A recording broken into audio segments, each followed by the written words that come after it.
Hi everyone, I'm Todd Anderco here at Hawk Chevrolet and Cadillac in Joliet, Illinois. Today I want to go over how to use the voice command feature on a 2019 Blazer. So first of all, you got to have your cell phone paired up to the MyLink system. After that's done, you can use it to do certain things like get directions, listen to music, change this channel, or even call someone. So for instance, if you want to change the channel, hand does not have to come off the steering wheel. You just hit the button here of the person talking, and it's going to prompt you and tell you what you want to do. What would you like? Turn to Sirius channel 10. All right, tuning to 10 Sirius XM. And that's it. Changes the channel for you automatically. Now if you're driving along here and you need directions, you can hit the button again. What would you like?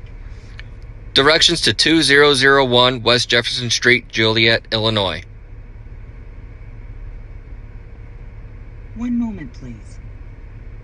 Okay, searching for 2001 West Jefferson Street, Joliet, Illinois. I found it. The route is on the display. Want to begin route guidance? Yes. Okay.